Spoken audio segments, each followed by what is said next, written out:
Okay, let's get into this.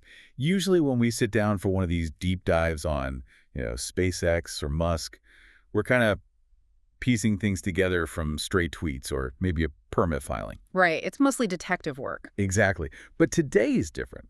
We've actually got our hands on something pretty concrete. It's a presentation deck, and while it's publicly available, it's been, weirdly overlooked.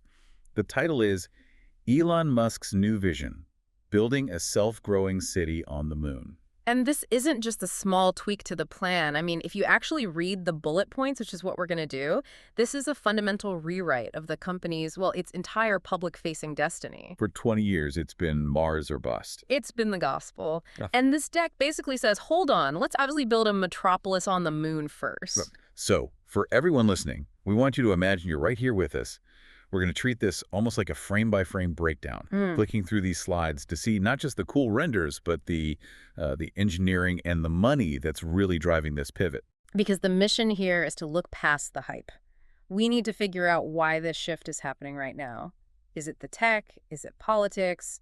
Or is it just the cold, hard reality of the stock market? Let's start with the first couple of slides. The visuals here are...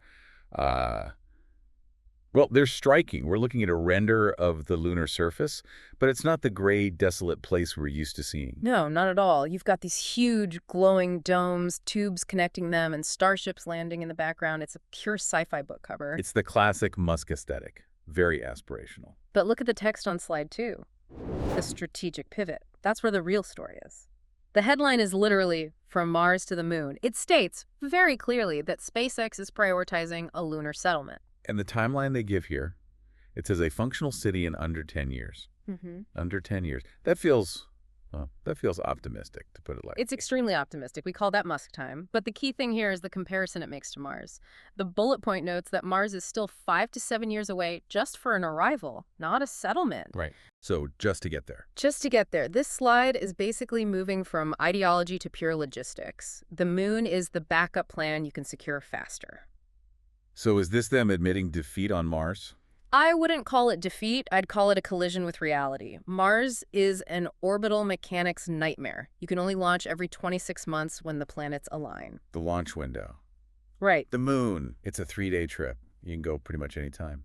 This slide is admitting that if you want to build a self-sustaining civilization in our lifetime, you just can't start with the planet that's 6 months away. Which I think brings us to the engine that's probably driving this whole decision. Let's click over to slide 3. The financial strategy. Ah, yes. The follow the money slide. This is where the sci-fi meets Wall Street. And the first bullet point is the elephant in the room.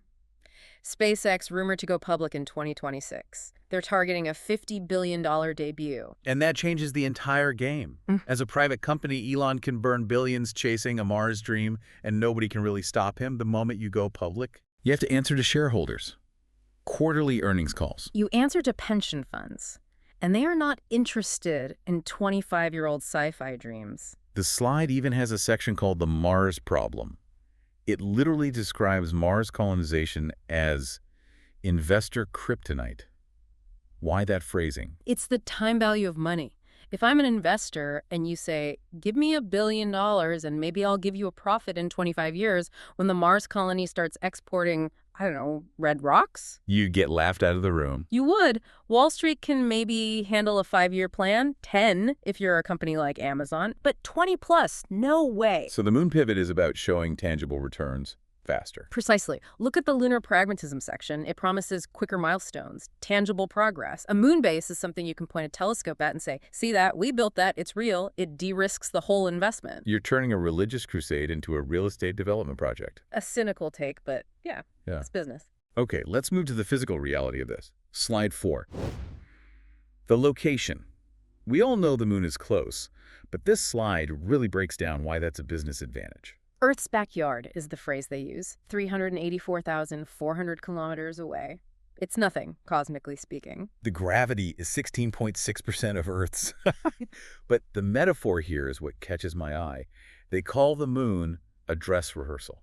And that's the core engineering argument. Think about it. If your life support fails on Mars, you are dead, period. The signal delay alone means you can't even have a real-time conversation with mission control to fix it. You're on your own. Completely. On the moon. You're 1.3 light seconds away. You can have a video call. If something catastrophic happens, you could theoretically scramble a rescue mission in a few days. So it's basically sandbox mode for civilization. A very dangerous sandbox where the sand can still kill you, but yes, it lets them iterate. SpaceX's whole philosophy is test, break, fix, repeat. You can't really do that on Mars without a massive body count. So on the moon, you can test the habitats, the rovers, the power systems. All of it. You test it all with the safety net that Mars just doesn't offer. Speaking of logistics, let's talk about the truck that's moving all this stuff. Right. Slide 5, we have the cutaway of the Starship and these specs. 100+ tons of cargo. It's an order of magnitude larger than anything else. It's just staggering. But the term that dominates this slide is on-orbit refueling. The deck calls it a game changer. Why is that specific feature so critical? This is the only reason the plan works. It's all about something called the tyranny of the rocket equation. Okay. Basically, to get into orbit, you have to burn almost all your fuel just to lift the fuel you're carrying. So by the time a normal rocket gets to orbit, its gas tank is practically empty. So you're stranded in a parking orbit. Exactly. Starship changes that math. It gets to orbit, running on fumes, but then you launch a tanker, Starship, it meets up, transfers fuel, and suddenly you have a massive ship in orbit with a completely full tank. So you're not lifting the fuel for the whole trip from Earth's surface. You're getting it delivered in space.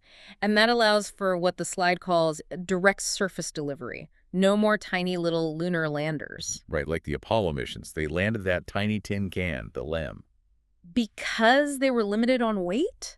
Starship lands the whole skyscraper. The graphic here says that 600 cubic meters of habitable volume. You're not just bringing astronauts, you're bringing bulldozers, industrial 3D printers, power generators. It shifts it from an expedition to a full-blown construction project. And that construction capability is vital because of what's on slide 6. This is where the whole story gets tense. Space Race 2.0. Yeah, this split screen of the U.S. versus China has a very Cold War feel to it. It is entirely a new Cold War, just with better graphics. Look at the stat. 52-year hiatus. We left the moon and just never went back. But then look at the text about China's program. It says China has an aggressive lunar program, and it makes a point to distinguish between visiting and staying. That is the crucial distinction. In the 60s, it was about flags and footprints. Go there, prove you could do it, come home. China isn't planning a vacation.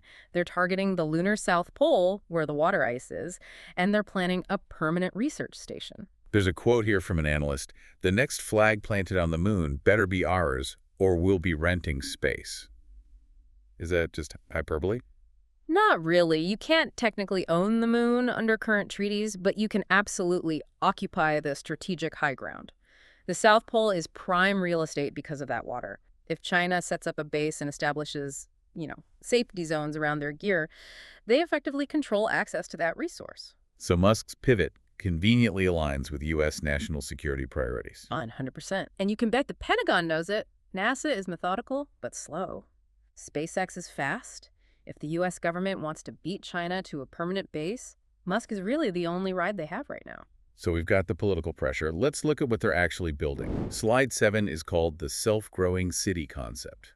This is where it gets really out there. This is the most ambitious part of the whole deck, for sure. It talks about ISRU, in situ resource utilization, and the description says, quote, think Minecraft meets lunar colonization. It's a catchy analogy, but let's be clear. Minecraft makes it sound easy. It's not. ISRU means you stop bringing things from Earth. You have to make them on site. Like making your own oxygen and water from the lunar soil. Exactly. The lunar regolith, the dust, is about 45% oxygen by mass, but it's bound up in minerals. You have to cook that dust to incredible temperatures to crack the chemical bonds and release the oxygen. And what about building materials? You can't ship concrete. Way too heavy, so you have to use the dust itself. You use microwaves or lasers to sinter it, basically melting the dust until it fuses together into a solid brick. And the slide mentions autonomous growth. Which implies robots doing this dangerous, dirty work of baking dust into bricks. Probably before large numbers of humans even arrive, the city literally builds itself out of the ground it sits on. That's incredible, but the power requirements for that must be massive. Astronomical. Melting rock takes a lot of energy. Which brings us to the business case on slide 8. Because someone has to pay for all this. Slide 8. SpaceX's broader vision. It mentions the XAI acquisition, which we knew about, but then it talks about space data centers. This is the curveball in the presentation. The text says, orbital facilities with unlimited solar power. I get Mm. that part. No clouds, no night if you're in the right orbit. But then it mentions the natural vacuum. I always thought space was cold, so that's pretty for cooling supercomputers, right? Actually, no. And this is where the slide might be glossing over a huge engineering challenge. A vacuum is an insulator. It's a thermos. Oh. On Earth, you cool a computer with a fan with air carrying the heat away. In a vacuum, there's no air. The heat has nowhere to go. If you ran a high-end AI server on the moon without a solution, it would just melt into a puddle. So the vacuum isn't a benefit, it's a liability. A huge one. To make this work, you need massive radiators. These giant panels designed just to radiate heat away as infrared light. So when this slide says space data centers, don't picture a sleek box. Picture a box with wings the size of a football field just to keep the chips from frying. But if they solve that cooling problem, Then the economic model is unlimited compute. You have free 247 solar power. You could put the world's biggest AI training models on the moon and just beam the data back and forth. It turns the moon from a money pit into a profit center. from tourism to cloud computing, that's a wild pivot. Okay, let's bring it back to Earth, or the moon. Slide 9, risks and challenges. The reality check slide. A very necessary one. The first box is technical hurdles, and it lists radiation. Yeah, an unsolved engineering puzzle. And that's putting it mildly. The moon has no atmosphere and no magnetic field. A big solar flare hits while you're outside. That's a lethal dose of radiation. We still don't have a perfect solution for long-term habitation that doesn't involve living underground like a mole person. Then there's the money, financial uncertainty. It asks, who pays for the infrastructure?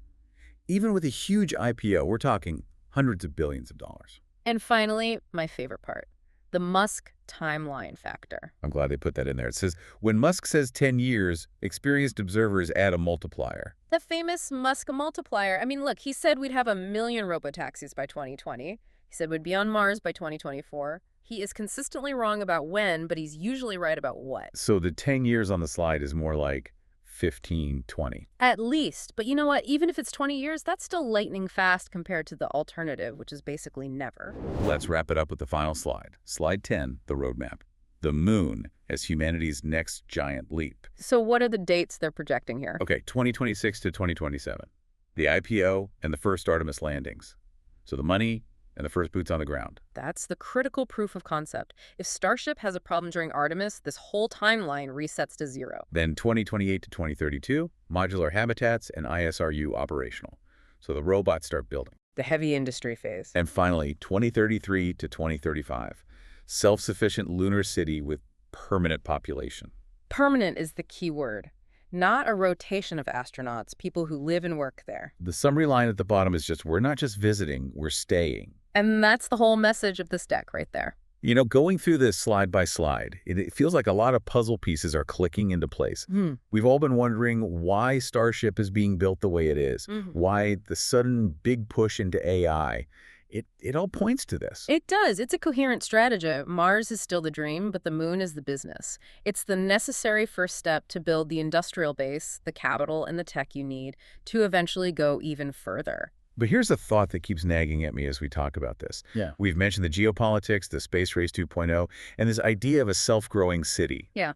If this actually works. Yeah. If SpaceX builds a city that pays for itself with data centers, and it uses its own robots to expand itself, who runs it? That is the ultimate question, isn't it? I mean, is it U.S. territory? Or is it just a SpaceX company town in space? Well, if you look at the Outer Space Treaty, nations can't claim sovereignty. But it says absolutely nothing about private corporations building self-sustaining megastructures. So there's a loophole. A big one. If you have a city of 1,000 people generating their own power, growing food, and holding the keys to the world's AI processing, that starts to look less like a colony and more like a city-state. A corporate sovereign state on the moon. It's not on any slide in this deck, but it is the logical conclusion of this deck. If they build it, they will rule it. And that might be a bigger disruption to humanity than the rocket itself. Wow.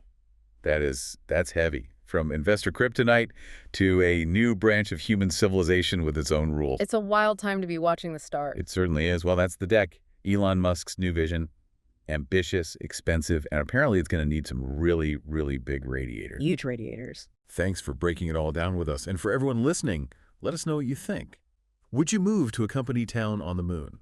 Until next time.